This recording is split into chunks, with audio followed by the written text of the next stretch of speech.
Good morning, all of you. In last lecture, we have studied objectives of database security. The first one is secrecy. That is, the information should not be disclosed among the unauthorized user. If the user is authorized one, only then the sensitive information should be disclosed. In the rest of the cases, it should be secret. So this is the first objective which we have studied last time is secrecy. The next one is integrity. Like the data should not be modified by any of the unauthorized access. So only the authorized user are eligible to modify the data. And the third one is availability. That means if anyone is authorized person, then the data should be available for those users every time.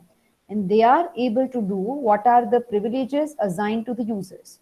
So these three, secrecy, integrity, and availability, these all are the objectives of the database security. Then we have studied what is authorization and authentication. So authentication means it determines whether the users are who they claims to be. It will identify the identity of the user. Like if you are saying I am XYZ person, then you are actually that person or not. It is identified by this authentication.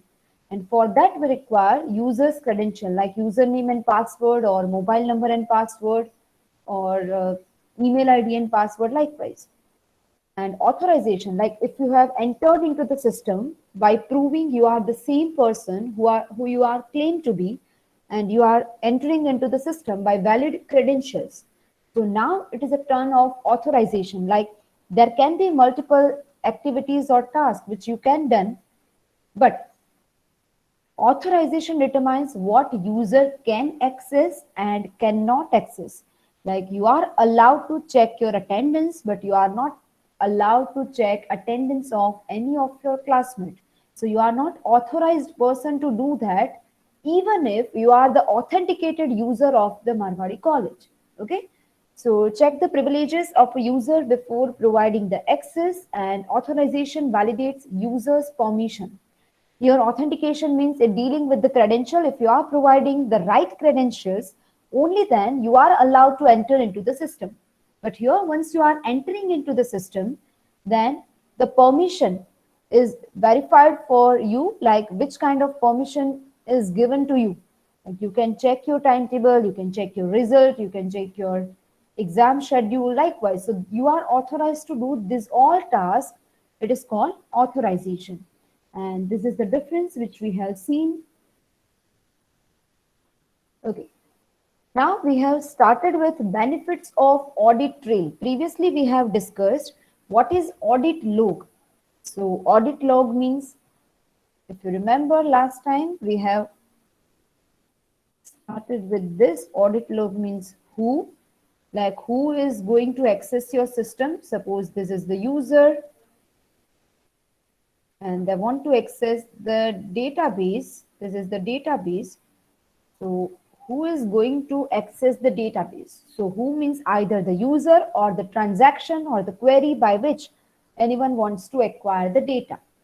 The second thing is when. When means the date and time at which user had tried for this. Like this user, suppose the username is A. So user A has tried to access table student on this date on in that timestamp, like at 10, 12, 24 seconds, like that. So when means time and date. The next parameter is where. Where means the location, like if user is accessing a desktop for doing the same thing. So this is the desktop which user is using, like this is the mouse and the desktop user is using, and the IP address or the MAC address of that particular desktop by which it is a uniquely identified among the world. And this desktop is uniquely identified. And at which time it is already stored here. You are using which kind of browser, or if you are using any kind of terminal. So where include all of this. Like the location, either it can be a MAC address or IP address of a system.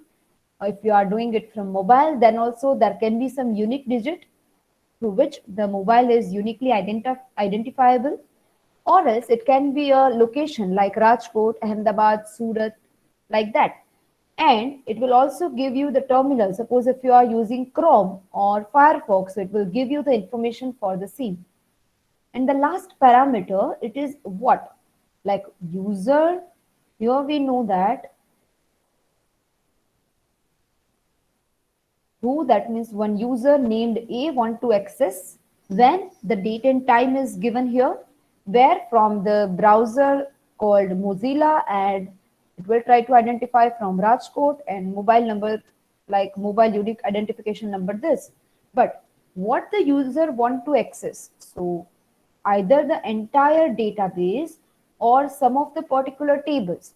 So what means the access user wants on which? So this is called audit log or audit trail.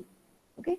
So previously, if you know that all of this kind of information will be stored inside some of the system log, then if you want to do anything wrong, then you will think twice before doing the task. So anything which is not allowed to do, like some of the attacks, like some of the person, like his attacker want to intercept the information, so they will think twice, like everything will be stored, like from the PC they are using, from the city name, the timings, and what they want to access, everything will be noted at some place. So the attacker will think twice before doing this kind of task. So the benefits of maintaining this audit log, that means the audit trail, we have discussed one of them, which is individual accountability. Like each and every person is accessing the database, accessing the system, and all this thing regarding that particular person will be stored. So it will be identified by the manager, like which kind of user activities has been done. So it will identify the user behavior from that. Like if you are every time searching something related to website generation in Google, so they will give you some kind of recommendation. Like if you are searching the same kind of product in Flipkart, Amazon, or a similar kind of videos in YouTube, so they will give a recommendation to you according to your choice, according to your searches. So it will identify the user behavior, which kind of data you will like to retry from the database. And accordingly, this kind of data will be provided to you, and it is called user behavior. Users are less likely to attempt, circumvent security policy if they know that their actions will be recorded in an audit log, as we have discussed. If user previously know all this kind of log will be generated, then they will twice think before they will do any kind of action. Okay, till this we have completed, and we are starting with the next one, which is intrusion detection. Intrusion detection refers to the process of identifying attempts to penetrate a system and gain unauthorized access. Okay, what does it mean? Like it will try to attack on your system, it will identify some of the data which is not authorized for that particular person. So for that data, we can say the person is unauthorized person. So they want to penetrate a system and want to gain unauthorized access on some of the data. If audit trails have been designed and implemented to record appropriate information, they can assist in intrusion detection system too. Like if we are having a perfect audit log, like it will be generated for throughout the timing the system is available. So it will assist us to identify how the intrusion has been implemented previously. And we'll study what is intrusion detection system in this unit only, in briefly afterwards. So benefit of audit log is if anyone wants to try and gain unauthorized access, we can identify it with the help of audit log. The third thing is detailed insight, because an audit log tracks how long and how frequently individual user access a document. It can be used to gain insight into which investors or potential partners are more interested in a business. What does it mean? Like every time, we are supposed to take an example of in Flipkart. So in Flipkart, there can be multiple products, but suppose every time you want to search a similar kind of a product, like you are going for mobile search. Every time, whenever any new mobile will be there, you are always going into that electronic department, electronic category, and you will identify the mobiles, or else you will identify video games like that. So each and every time when you search for the same product every time, then they will identify that this kind of users have the interest on this particular product, and they will do some analysis on this kind of a record, the log, and they will have an idea like most of the users generally searching this product, it will be having a large potential in the market. So either they will increase the price if they want, because this is the popular product among the market, or if they want, they can give you some kind of discount. Like if you are taking this product with this thing, then there can be a combo or a discount, a coupon like that. So they will have an idea. So detailed insight means in because we are having an audit log tracks. So how long you are searching a product, if you are going for this mobile, suppose it is a Google Pixel 3 XL, whatever. So if you are going for that product, then if you have searched like this product, how many colors are there, then how many like different type of variation of the Google Pixel, and you are going to compare it among each and everyone. So they will identify how long you are searching for this product and how frequently you are going for that product. Suppose every time when you search, either today you have identified the price is suppose 32,000, after some day it will be 31,000. So you are going to identify it frequently. So they will make a look and identify these things, like how a frequently individual user accesses this kind of a document. Here a document is a product for us. It can be used to gain insight into which investor or potential partners are most interested in a business, like investor for that particular product or the partners for that product. They can have statistics about this, like this product has been viewed by this many users for this much time, and they are more interested because frequently in a week they are searching this product 2 or 3 times regularly. So they can identify enabling the company to be more strategic with its negotiations. Okay. So the detailed insight can also be possible with the help of audit log. Everyone is clear till this?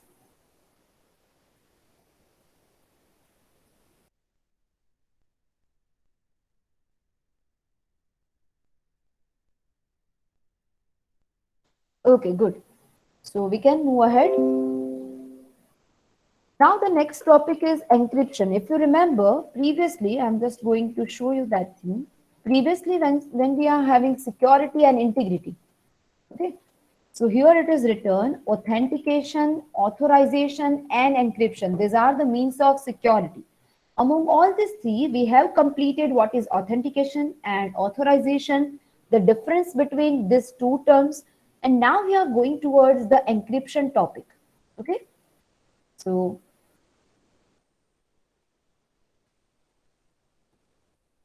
data encryption. Encryption is a security method in which information is encoded in such a way that only authorized user can read it or understand it. The basic idea behind encryption is to apply an encryption algorithm to the data using a user specified or database administrator specified encryption key. Okay, we'll see that what is this key and how the encryption will be done. The output of this algorithm is encryption version of the data. There is also a decryption algorithm. Okay, so till now we have studied there can be a two possibility. The one is encryption and the other thing is decryption. Encryption and decryption is just a word, it is the process, but to do the encryption, to do the entire process, we require algorithm. So we are calling here it is an encryption algorithm and here is a decryption algorithm. Okay, what will happen? Suppose here I am having one text. I am applying some key. I'm just writing K for key. Here you have mentioned it. It is an encryption key. So I'm applying some key on the text and it will become a secret data or a secret text. Suppose I'm writing it like a ciphertext. So we can say that the previous text, it is a plain text. Plain text, that means the data originally what you have written. We are applying some key over here, which is based on the encryption algorithm, and our plain text will be converted into the ciphertext. Now, ciphertext will going towards the receiver side. We are having two things. Here is the sender and here is the receiver. So I want to give this data to receiver. But the problem is, meanwhile, once sender and receiver, sender suppose living in Rajkot and receiver is in London. So we are giving the data online, and whenever the network is there, there can be a possibility of attacker. Like attacker will intercept this thing, like there is one attacker and they want to intercept these all things which you are providing through online.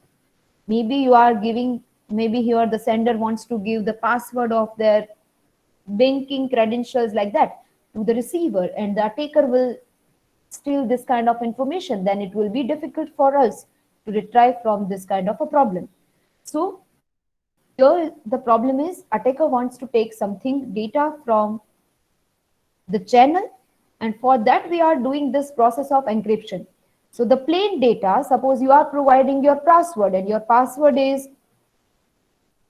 ABXYZ. Suppose this is your password. Okay, and you want to give this data to the London, the receiver. So there is some key which you can apply on this plain text. This is a plain text. You can apply some of the keys. Suppose we are talking about a simple method, which is a Caesar cipher. So key can be 1, 2, 3, 4, any number. Like if I am applying a key equals to 4. Okay, so what can be the answer? A plus 4. So A plus 4 means E. D plus 4. It can be F. X plus 4. So Y, Z, after that we didn't have any of the characters. So it will be again in the circle. After Z, again you can consider from A, B, C, D, E, F, G. So after X, Y, Z, A, B. So here the X will be encrypted with B. This is C and this is D. So you can say that this A, B, X, Y, Z will be converted into E, F, B, C, D. So this is called a ciphertext. And the process of doing this, like you are having a plain text, you are applying some key, and you are getting the ciphertext. This entire process is called encryption. And this process is only done if you are having some kind of algorithm. Like this is a simple case of a key, but many a time it will be a complex one. So this is called encryption. So this EFBCD, it is coming towards the receiver. EFBCD. But receiver didn't understand what does it mean. So the receiver has some key. Like here the key is similar. Like they can, here we have added plus 4. So you can minus 4 and you will have the similar answer, which is the actual text ABXYZ. So the process here at the receiver side which we are doing, it is called decryption process. Like we are having a text, ciphertext EFBCD. The key is 4. And we are having a text ABXYZ, which is a plain text. So the process of doing this is it is called decryption process. And for that also we require algorithm. Like which key we need to use, we need to identify it from the algorithm. And from ciphertext, if I'm applying a key, I'm getting a plain text. So from ciphertext to plain text, this is the process which we are calling as decryption process. Okay.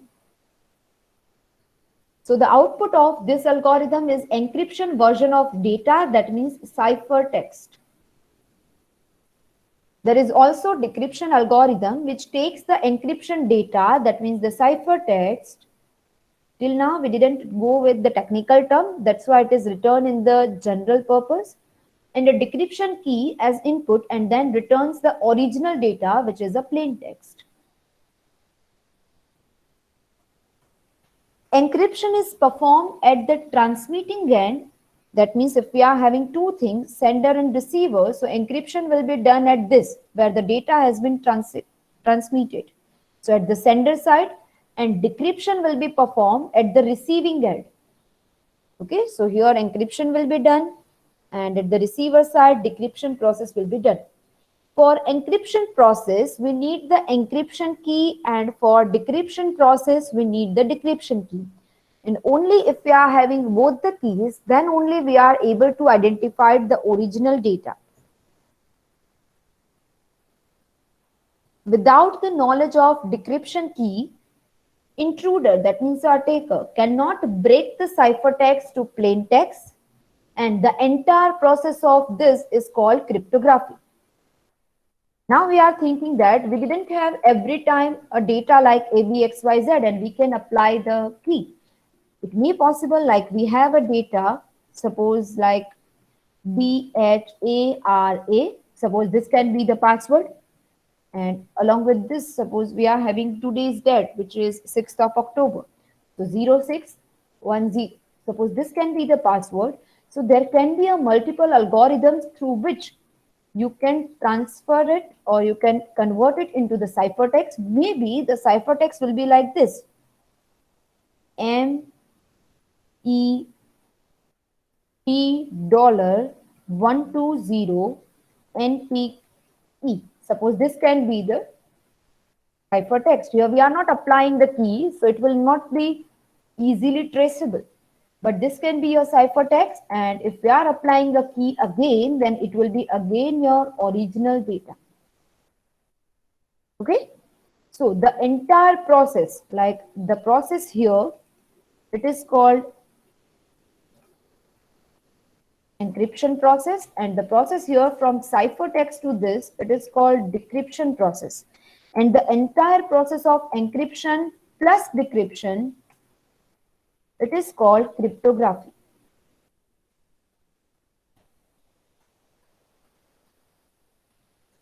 In encryption and decryption algorithm are assumed to be publicly known, but one or both key are secret depending on the encryption key algorithm.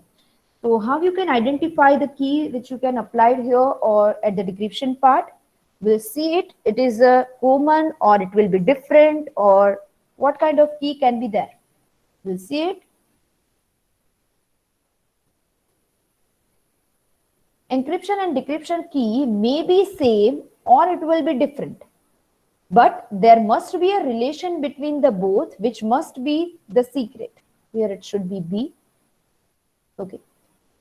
So it may possible like the key which you are applying here at the encryption side or here at the decryption side, these two are equal, or sometimes it is not equal.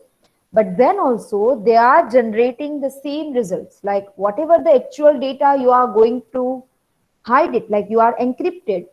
And once you are having the encrypted data as an input and you are generating the original data, so if the key is similar or not, in both the cases, the receiver will get the original text. Okay.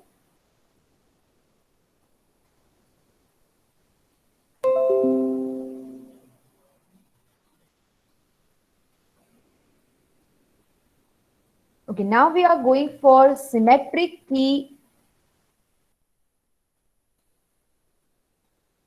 encryption. So as the name suggests, symmetric key means at both the side, like at the encryption side as well as in the decryption side, we are having the same key. And with the help of the same key, like we have just seen as the key equals to 4 and it will be working fine. So we are having the same key both the sides and we are able to identify what is the original text which is sending by the sender side, and the same text, once we are applying the algorithm, it will be identified at the receiver side. Okay, so symmetric key encryption. In symmetric key encryption, the encryption key is also used as the decryption key. That means encryption key and decryption key, both these keys are similar. Data encryption standard is the example of symmetric encryption. Okay, this is the algorithm name. Till now, you will not understand this algorithm. It will be separate subject which you are studying for this security purpose. So the subject name is information network security. In this, you will study all of this algorithm, like symmetric kind of all these algorithms, asymmetric types of algorithms in detail, with algorithm, with tracing, with example. But just for now, we are just identifying what is the basic concepts.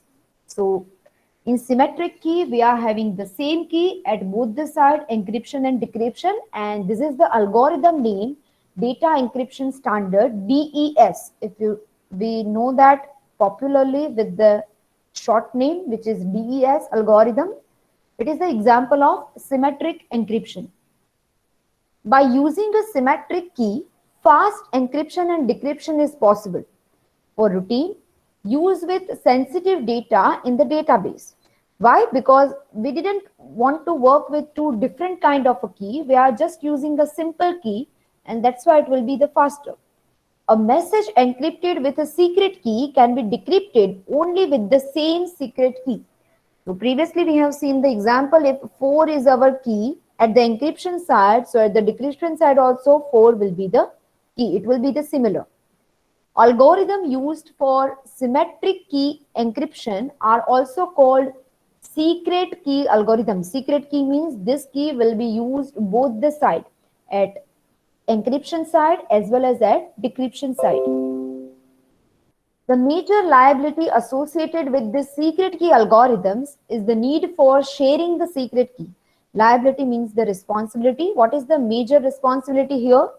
It is to share the secret key. If you are sharing this secret key and meanwhile attacker will steal the key itself, then there is no need to doing this encryption and decryption. So generally, whenever the key is shared between the sender and receiver, it should be done using some secure channel. Okay, this is a secure channel where the attacker cannot steal anything. Then the question will arise, if this is a secure channel, can we talk or communicate only with this secure channel? So there is no need of using this key and this encryption decryption? No, because this is very much expensive and we are not going to use it for the entire communication. It can be only used when you can share some small amount of data like a key, and the rest of the thing will be based on this key. So this secure channel we are only used for that. So the major responsibility here with the help of secret key algorithm usage is the need of sharing the secret key. A possible method is to derive the secret key from a user supplied password string by applying the same function to the string at both the side sender and receiver. This is known as a password-based encryption algorithm.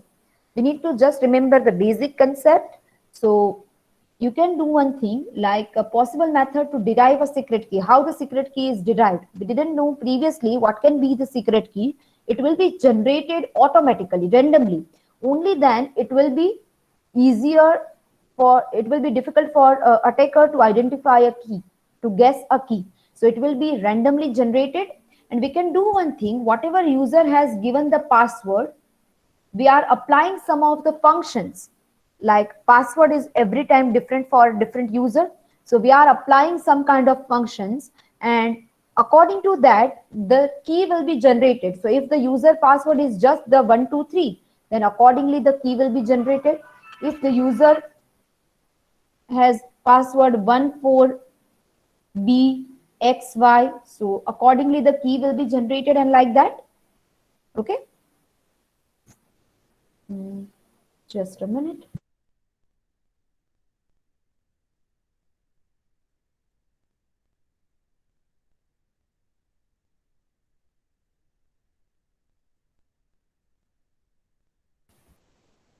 Okay, so this can become a password based encryption algorithm. Whatever password you have provided, according to that, your key will be set. So no user or no one can guess that this can become a key.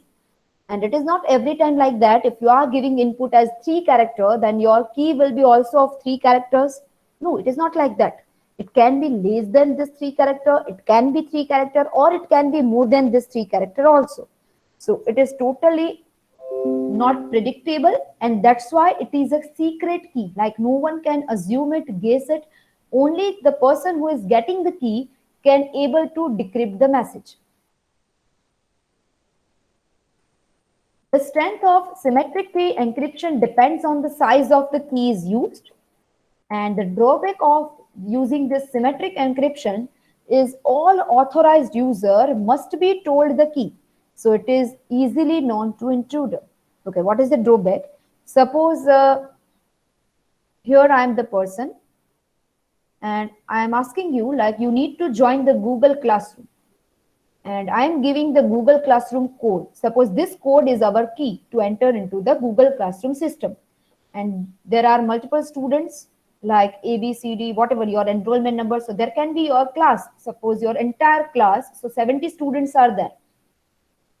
So among these 70 students, I'm giving the code like it can be 1473.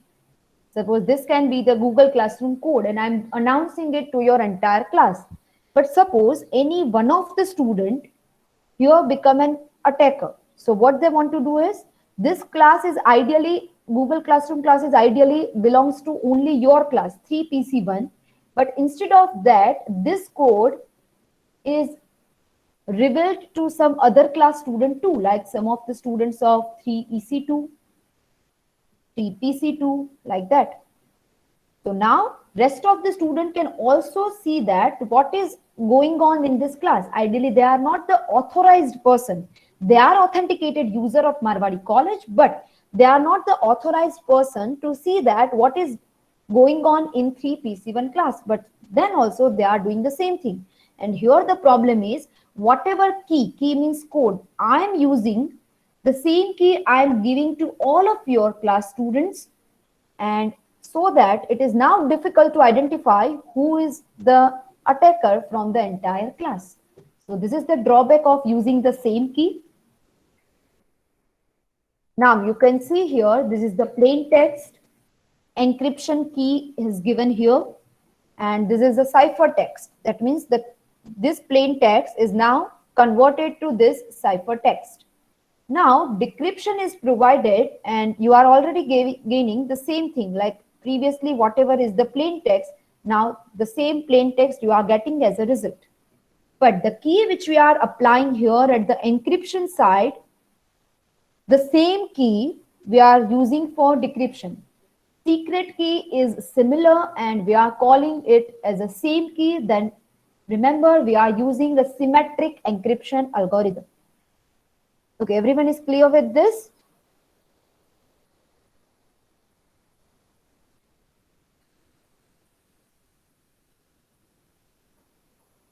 Can we move ahead? Everyone is clear? Okay. Okay, so the next type is asymmetric encryption. So asymmetric, as its name suggests, the key is not symmetric here as the previous one. So we are having different keys. We are not having the same keys. So asymmetric key encryption algorithm uses a pair of keys, one of which is identified as a secret key and one is public key. Okay, so what we are using here, these two keys are mathematically linked with each other. If you know that, I don't know you have gone into bank for locker purpose or not, but we are taking example of locker and it will be perfectly suitable for asymmetric key encryption. So if you want to put your jewelry inside the locker, then in locker, suppose this is the locker, there are two keys. Okay. If this is a hole where you can put your key and open the locker room, so there can be a two key. The first key here, it is available for the customer, Like if your parents has opened a locker in the bank, then they have one key. Okay, and the second key is available with the person of the staff, like a bank staff. So once both of you apply the key, only then your locker will be open. So only staff person want to see what you have put it in your locker. It is not possible. Any of your person, any of the person like steal your locker key and they are going into that thing, then also there can be some password, so they can also not go into that locker room and they cannot access your locker. So there can be two key. Similar way, here we are also having two key, and these two keys are mathematically linked. Like only if you are applying this two key, then your locker will be open. The same way, here two keys are used, but the usage will be somewhat different than you are using in the locker. So the use of two keys can have profound consequences in the areas of confidentiality, key distribution, and authentication. Confidentiality means only the authenticated user can access this locker. Key distribution, how you will distribute the key, like you are having two keys as you have mentioned here. So the question is how you will distribute this key, secret key and public key. And authentication, like how you will identify the user who is claims it is the correct user. So the two keys used for the public key encryption are referred as public key and private key. Okay, remember one thing, previously we have studied symmetric key algorithm, in which we are having, we can also call it as a secret key encryption. In asymmetric, we can call it as a public key encryption method, because we are having two kinds of key, public and private. This is the algorithm, like the concept is plain text. Here we are having encryption. We can convert it into the ciphertext, decryption, and convert it again to the plain text. So this is a public key. Like I have encrypted the data with the help of a public key. So anyone can encrypt the data.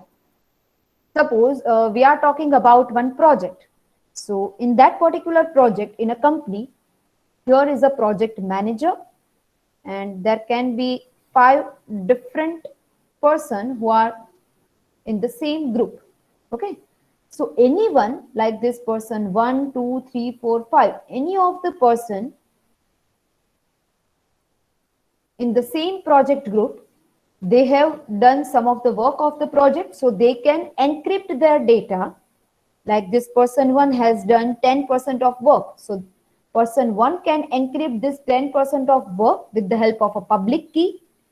And whenever manager will have this kind of a ciphertext, like this is the thing I'm getting from a person 1 from project, then a manager, that means the authorized person, has a private key, or calling it as a secret key. So this manager has a secret key, who is the group leader of this project. They can apply this key and identify what 10% of work project group member has completed. So there are two different keys. The one is a public key. So anyone can encrypt with the help of a public key. Public key, as its name suggests, it is publicly available to all the group members. So if person 5 is done with the task, it can also encrypt with the same thing. But person 5 cannot see what the person 1 has given to manager. Like it is the encrypted data. So there are two different keys. One is used for encryption process, and one key is used for decryption. So only the authorized person can decrypt what is the original data which can be useful, and rest of the person can do the encryption.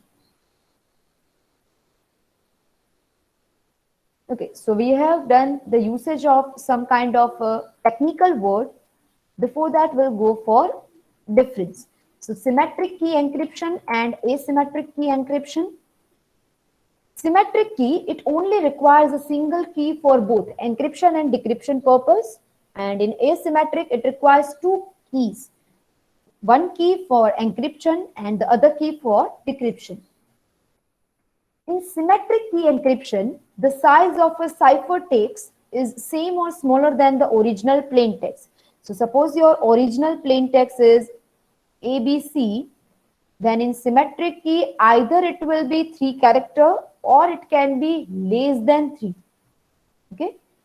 Here in asymmetric, when we are using two different keys, the size of a ciphertext is same or larger than the original text. Suppose ABC now here is the key, this is the plain text for asymmetric and we are using two different keys. So the key size will be either 3 or greater than 3. This is the key size. Here also it is a key size. Symmetric key is used when a large amount of data is required to transfer. So when we are having a large amount of data, we know that we are using just a single key, so it will be faster. So for that, we'll use this symmetric key encryption. Whenever we are having a small amount of data which is also sensitive and we want that only the authorized person can take a look, so we are using here the asymmetric key encryption algorithm. Here the encryption process is very fast, but here we are dealing with two different keys and also the key size is higher or a larger. So it will take a lot more time to convert from plain text to ciphertext. So the encryption process is slow. Just the name of the symmetric key encryption algorithm. We have previously seen this is data encryption standard. This is the version 3 data encryption standard. AES, here the examples are Diffie-Hellman, DSA and RSA. These all are the examples. And in future, when you will study INS subject, information and security, you will have an idea regarding what can be the actual meaning and the algorithm.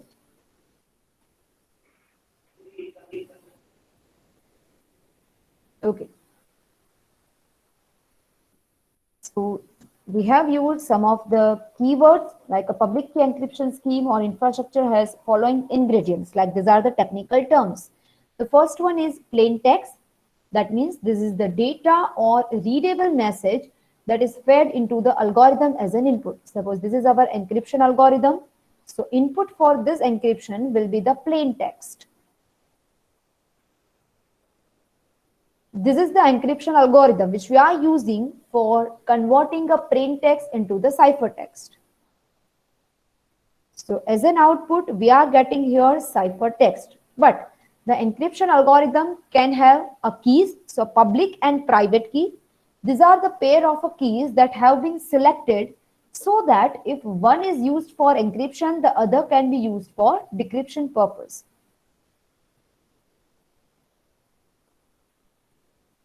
The exact transformation performed by encryption algorithm depends on the public or private key that is provided as input. So we can say that any of the algorithm is there. Here we can also have keys. I'm just writing keys. If it is a symmetric, then there can be a single key. If it is asymmetric, then there can be a pair of keys. For example, if a message is encrypted using the public key, it can only be decrypted using the private key, as we have just seen in the previous example. And this is the ciphertext. This is a scrambled message. Scrambled message means the original message has some key and it will be now the different one, which is not easily guessable what is the actual text hidden inside this text.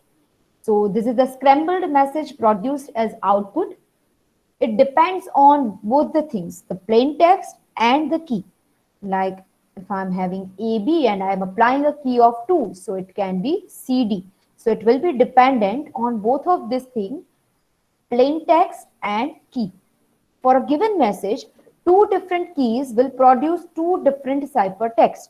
Suppose for AB, I am applying key 2, then the message will be CD. If I am applying key 4, then the ciphertext will be EF. So for a same message, two different key, like here the key will be 2 and here the key will be 4. Both of them will produce two different ciphertext. Decryption algorithm, this algorithm will accept the ciphertext and matching the key and produces the original plain text. Okay. Okay, so do anyone have any query in this encryption? There are encryption algorithms. We have studied two kinds, symmetric and asymmetric.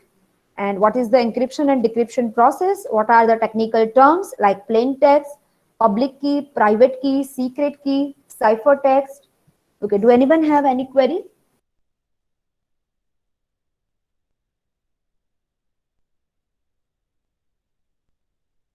Okay, good. No queries, and we'll move ahead.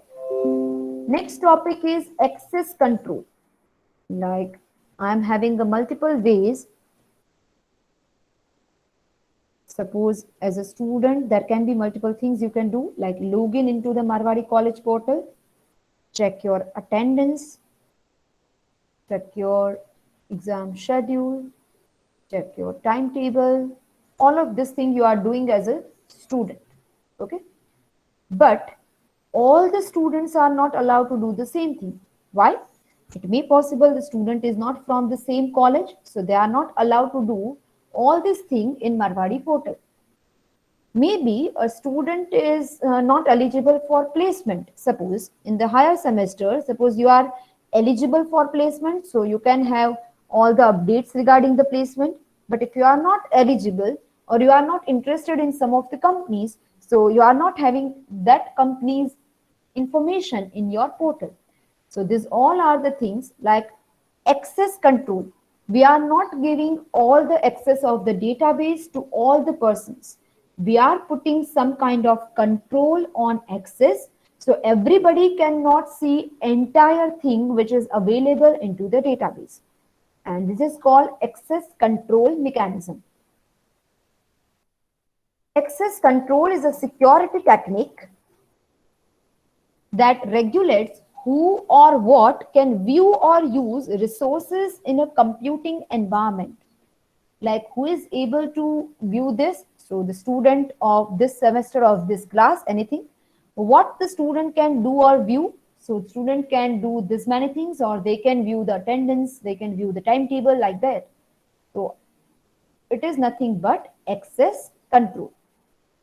Access control is basically identifying a person doing a specific job, authenticating them by looking at their identification, then giving that person only the key to the door or computer that they need access to and nothing more.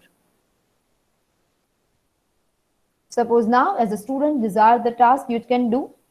As a faculty, suppose I can able to log in into the system. I can check attendance of all the students. So attendance of all the student. I'm writing AA, attendance of all. I can verify the class result. We can see what is the timetable of a particular class. I can also view my timetable. Okay, so these all are the tasks which a faculty can do.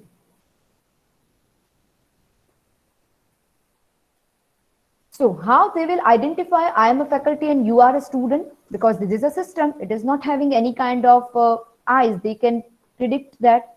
So for that, they will identify a person is doing a specific job, like I am a faculty, you are a student, authenticating them by looking at their identification. Identification for student is their enrollment number or roll number or GR number, and identification for faculty is that employee code. So once I am giving the employee code into the login portal along with the credentials, only then I prove that I am the authorized person or authenticated user for faculty. And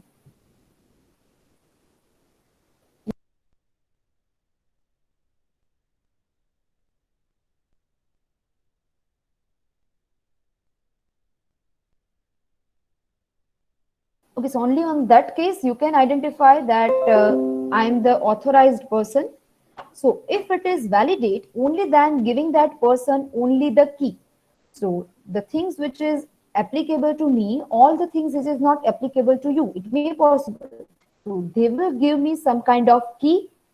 Key, that means just the way I can access all the things to the door or computer that they need to access, nothing more. This is called access control. There can be multiple types of access control. The first one is discretionary access control. What is this discretionary access control? The typical method of enforcing Discretionary access control in a database system is based on the granting and revoking the privileges. Suppose now I'm giving you one Google form, and in Google form you are just able to see what are the important questions of unit number 8. So for all of you, you are just the viewer of that Google form. Suppose your class representative is the person, I'm giving the rights to that person only, like you can view it, and if there is any of the changes required in this, then you can make those changes once you are confirming it with me. So rest of the students can have only the read rights or view rights, where class representative have view, that means read rights, as well as write rights, okay, or update rights.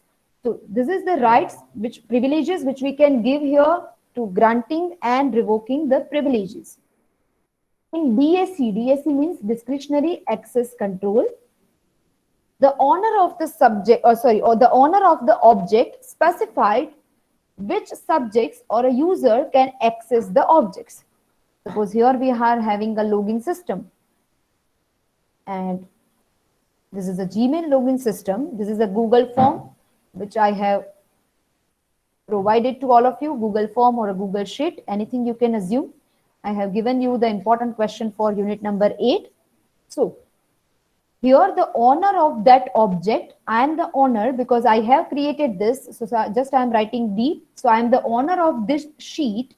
So I will specify which subject. Subject means the students, class representative, like that. So I can specify which subject can access this object. So access can also have some kind of control. Like this students can only have reading permission. This person is having reading and writing both the permission. Okay. So I can have access because I am the owner. Here user is given access privileges to access database objects or data items. If we are now seeing in terms of a database, then there can be a database where multiple tables are stored. Suppose you are working on the project where 3 tables are required. This is a 1, 2, and 3. These 3 tables are required for a particular project. So what can be done here? I am giving you, on a database administrator will give you only the access for these 3 tables, not more than that, or not the entire database. So here user is given access privileges to access the database object or data items. It may possible like the entire database permission is not given. The same way entire tables permission is also not given. From this entire table, I want that the credit card number which user has given me, it should be confidential. So I am not going to share that particular column with all of you. That attribute is confidential. It is not able to access. Okay, so this can also be the possibility. So here we are giving granting or revoking the privileges. In this method, a single user can have different rights on different data item, as well as different user can have different rights on the same data item. Suppose your class CR, this is your class CR, this is a student 1, student 2. So all of you can have a different rights on a different data items, as well as it may possible, this is a CR of 3PC1, this is a CR of 3EC2, TC2.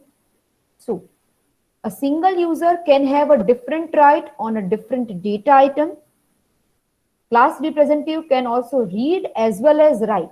They can have multiple rights, different rights. And different user can have different rights. Like this student 1 can only read, this 3EC2CR can read and write, but it can be a different item. So you are working either on the same data item, either you are working on the different data item, and the rights also differ. Okay, everyone is clear till this? We'll complete it in the next session. Do anyone have any query? Then they can ask here in the chat box. Till now, whatever is covered in today's session, if you have any query, you can ask now. Or else I'm taking your attendance now.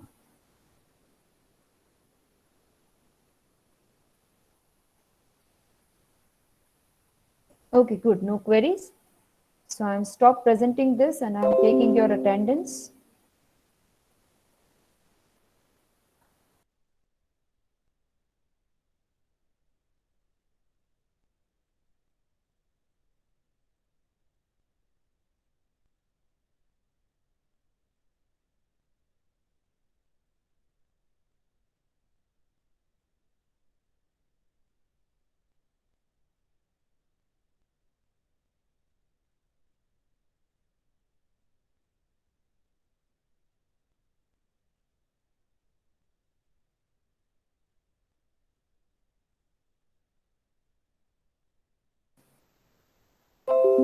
Okay, Riya, Hemangi, Shyam, Kirtan,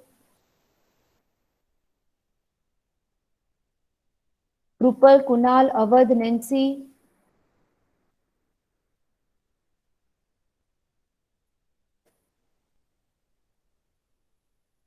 Vaibhav, Kushal, Akanksha, Forum,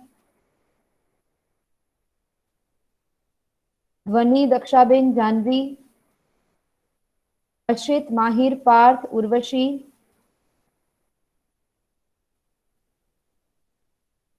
Kumarpal, Rahul, Bhavik, Pooja,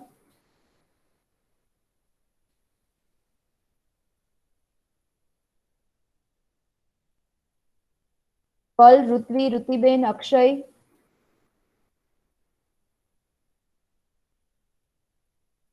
Akash, Ahmed, Sachin, Chinmay, Dhairya, Milan, Hitesh, Hina,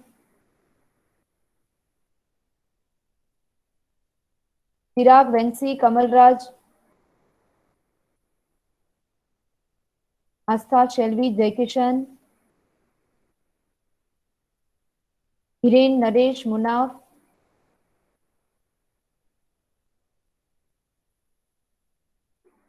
wait a minute, Kamalraj, okay. Yatish, Mohib Hussain, Krish, Mishi,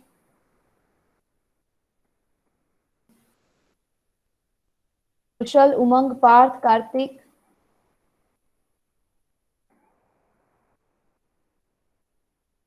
Deep, Urvisha, Mihir, Nirali, Sharad, Rahul, Shreya, Krishna, Milan, Sunil, Harsh, Yash, Diksha, Zenith, Varun, Stuti. Okay, thank you all of you. We are done with today's session.